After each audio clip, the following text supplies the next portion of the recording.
I saw a post on social media about a photographer who was really struggling in a business. She'd been booked and busy for years and years and years and now was struggling. And she was putting stuff out there. She'd gone from booked and busy to having no inquiries or really slow inquiries. She was leafleting. She was going around trying to compete with local people and just wasn't getting the bookings in and didn't know what to do. If you're starting to think, Khandie, that sounds like me, then let's talk. I need you to understand that she is not the problem, but also that kind of is. Stay with me on this one. It is not because she is not talented, but it is because she's repeating patterns that used to work. But the market has completely changed now. There is a big lie that photographers are told that if you're good at photography, people will book you. And somehow we believe that. It is really not the case at all. You could be creatively strong, technically amazing, and still not get booking because clients don't buy good photography. They buy certainty, emotion, perceived value and relevance to them. And the photographer was saying, like, I get amazing feedback and people recommend me.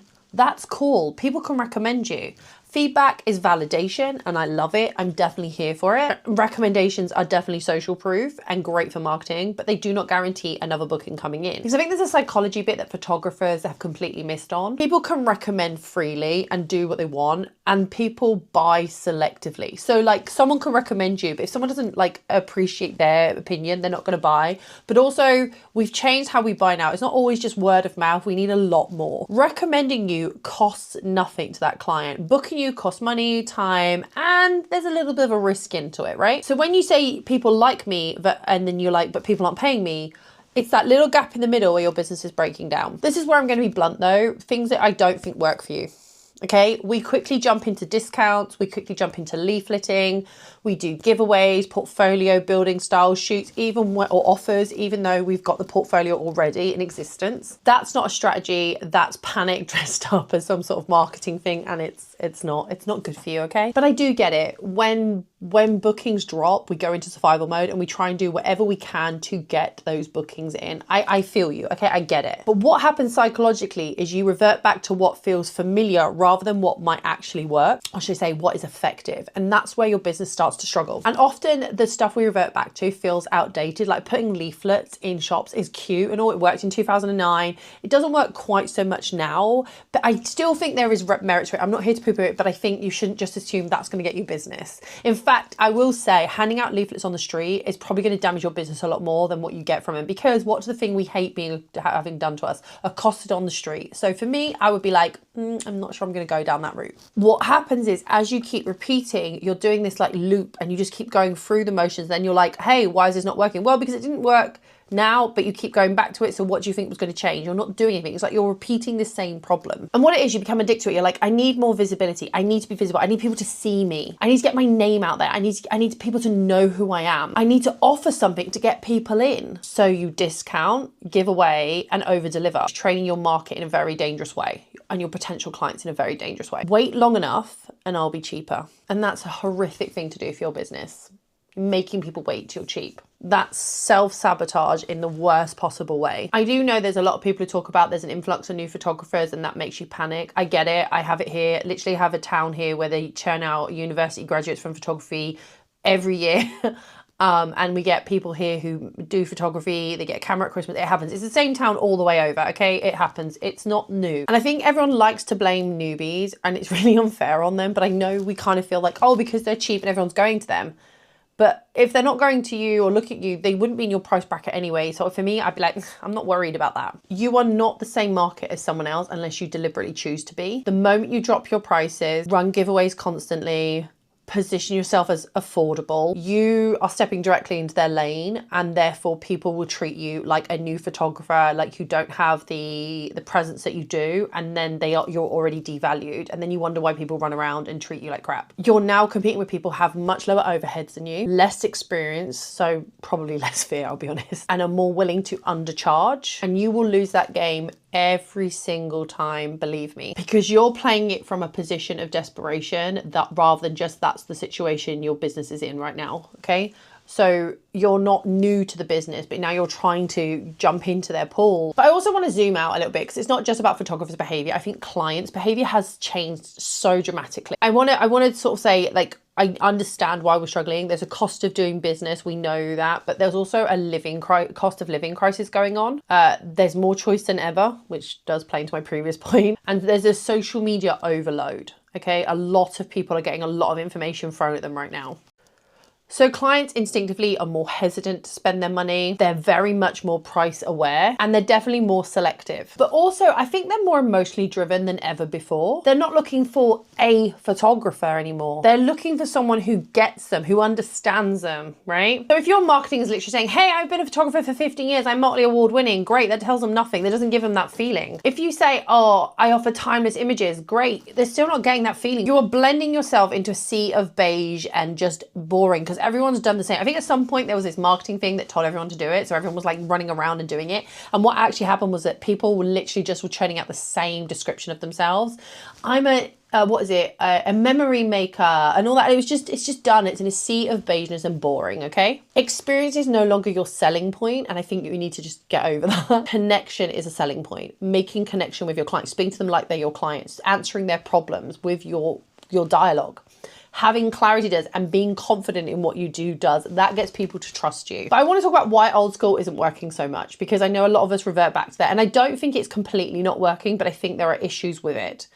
So leaflet dropping, putting pings on notice boards, dropping into coffee shops. These are not bad. They are not bad to do. Please, I'm not coming for them in a horrible way. They are not bad to do, but they are definitely passive marketing tools. They're good to do, put them out there, but don't put too much energy into them. They rely solely on someone noticing them, the person who notices wanting a photographer, and the person then to take action later. It's a lot of steps for that person to do. And the likelihood of them actually wanting a photographer when they're sat having a coffee shop may not be very likely. And I have to say, in today's economy, with the way in which marketing is happening, it's quite a weak way to market yourself. You're essentially whispering in a nightclub in the hope that someone hears you. That's how I see it. Meanwhile, I think there's a thing like, if you're showing up daily on your stories, on your social media, if you're present, and please don't go, I haven't got time for that. That is part of your marketing. You need to make time to have marketing in that. So showing up on social media. I have to market every time I do, I have to make time every time I want to do these videos.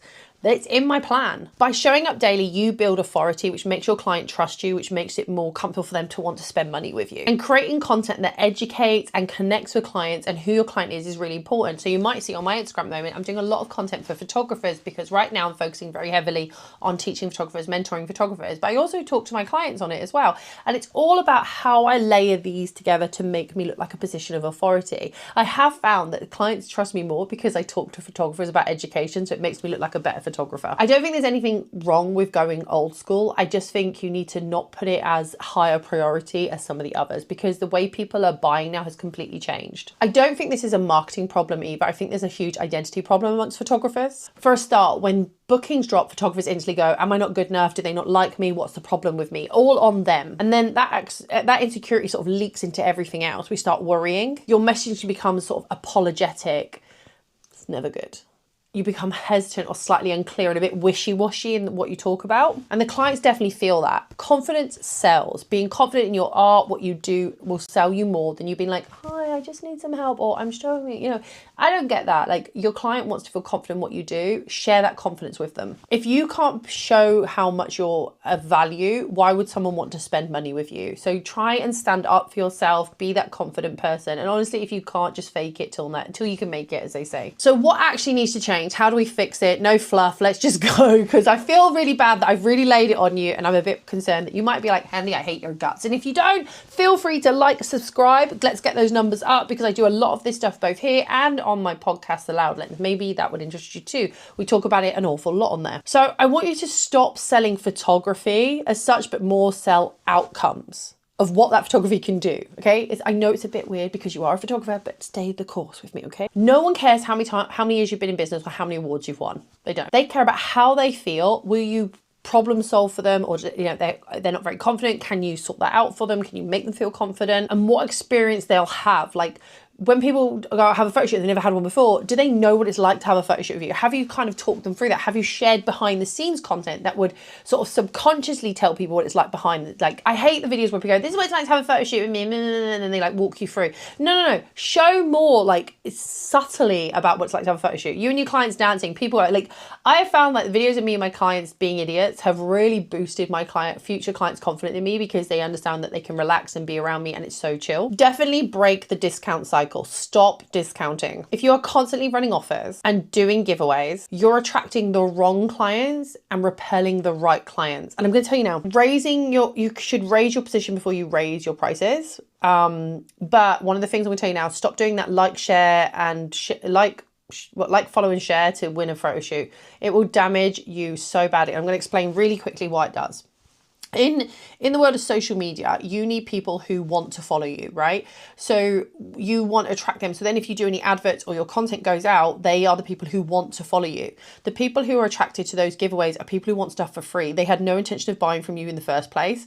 And if all you're doing is chasing that number to go up, that doesn't validate you, because what happens is when you're then marketing, all of your posts are not reactive by them because they don't care. They were just there for the freebie. And the worst bit is they might all follow you, realize they didn't win, and then all remove you, which tells the algorithm you're not popular, which would have a huge problem for you going forward. So for me, I'm just going to tell you now, stop doing that shit. Just stop it straight off the bat. You don't need to be doing it, okay? I also think we need to build visible authority.